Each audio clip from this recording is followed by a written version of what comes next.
Johnny Falgo here, who's one of the contenders, and he's going to tell you a little bit about his program.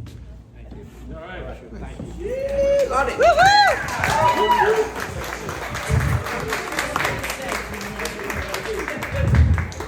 First of all, thank y'all for coming, and Rachel and a group here, my dear old friend Jesse. And ladies and gentlemen, I'll make this brief because we're here to celebrate, and we should be celebrating. And one of the reasons that I'm running for this office is because I like to use the word volunteerism, and I don't like to use the word achievement. And when you sit back and you look at where we are and what we're doing in this town, my biggest focus is we do not want to lose the charm, the neighborhoods, and what we all moved here for the reason is to have fun and to enjoy Bay St. Louis. And when we do this, we can do it with the charm, we can do it with the arts, we can do it with tourism, and we can sure do it with the 100-Man Lounge, because it's been here a long, long time, and look how great this place is, and it's still going strong. So I pledge to you this, it's really simple. I'm taking on an opponent that I feel doesn't look at the people. And what I mean by that, I'm not saying he's not a people person, but it's not, you don't judge yourself about how many shingles you put on the wall, and you don't judge yourself by saying, look what I did. I did a video today that meant a lot to me, and the people in this room that know me, from Steve Warning, John Anderson, Gary Knobloch, it's just this. I'd rather go around and say, look what we did. Look at the arts building, look at the depot, look at the grounds, and see where we've come from and where we are now. And if we can blend this, what I call blend, and Eddie Favre, remember this, had an apron and said, let's blend the charm, let's blend this town, and let's blend where we are and not lose sight of where we're coming from. This is the reason I ran. I do not, and I will promise all of y'all, and I've heard this 10,000 times, there's nothing wrong with the parties in this town, but we gotta respect the people that lives in this town. And if the noise gets too bad, we need to lower it down. Because you gotta have this happy meeting, and you got to be able to look a person in the eye when he says, this is so loud I can't go to sleep. Well, if it can wake me up on the river, I'm sure it can wake you up where you're at. So my pledge to you is this. Let's get out there and let's see what kind of results we can do. Let's go look at that depot building. And I'll say this because it's not I, but I was a councilman from 2013 through 17. And I've sponsored, and people contesting this because they don't want to tell the truth. I went to BP and I asked for $2 million to redo this depot. Look at it now, baby. Look at it now. Did it come down during my term? No. With federal money, it usually takes a lot. We got Councilman Lodge Knobloch was here, and some other people that was to do it. But what you got to do is don't look at when it brings you, look at the final result, and that's what I want to look at. That's why I got back into this. I want the final result. Look at the concert series last night, how fantastic that was. But let's go back and think a little bit. I've been running Alice Mosley Museum since 2004 as a volunteer. Myself and 4 other people started that museum. That museum now is in its 21st year. We don't charge anybody to go, and we just recently welcomed our 803rd visitor in this town.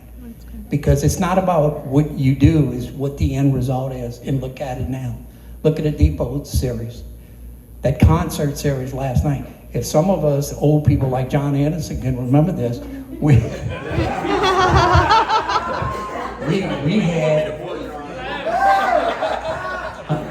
he was looking at the food. Well, anyhow, John can remember, we used to get started back in the day, we did Alice Mosley festivals back in the day. We had concerts almost every other month out there.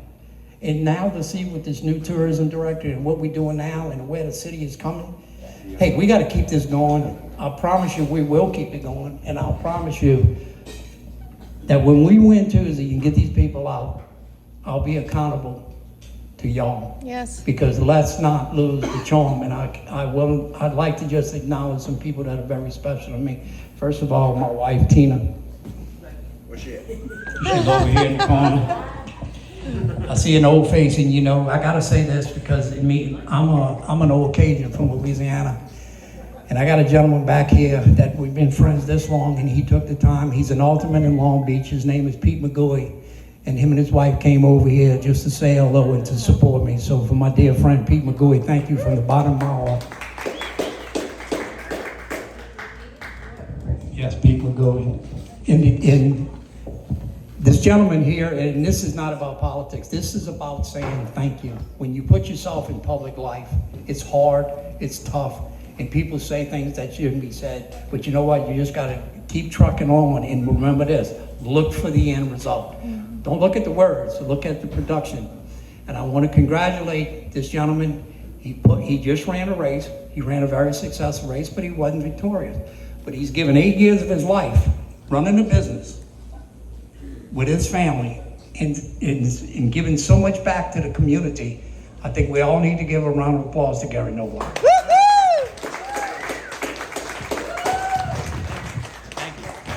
So listen, let's have fun. Let's keep Bay St. Louis a place apart. And they can come from Louisiana. We'll gladly take your money, but don't mess up our city.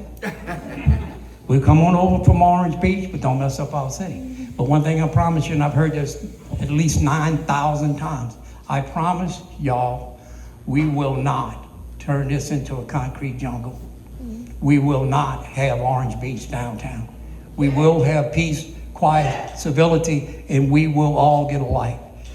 The other person I'd like to acknowledge, and not because he was in this race, because he's been a friend.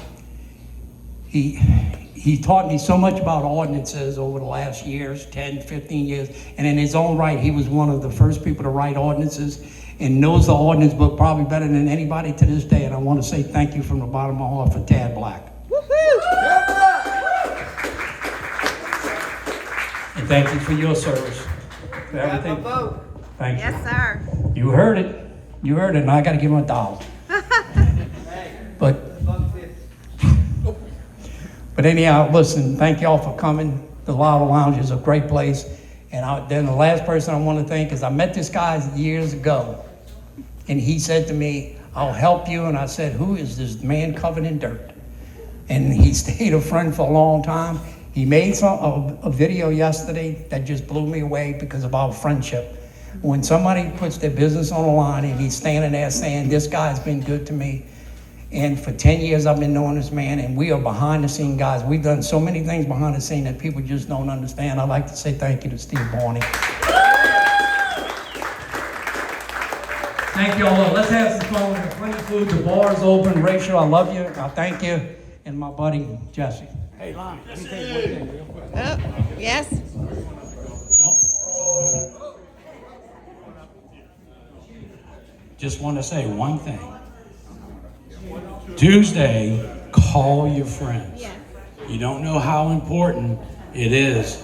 If Mike gets a solid block on that council, they will have anything they want, when they want, and how they want. Yep. You need to have some people that are willing to question and look at the facts, look at what they're voting on, and bring it to light. That's what I used to do. That's what Mr. Falgout used to do before me. So get out there, call your friends. It's going to be a low turnout. Every vote will count. Yes. Thank you. Woo!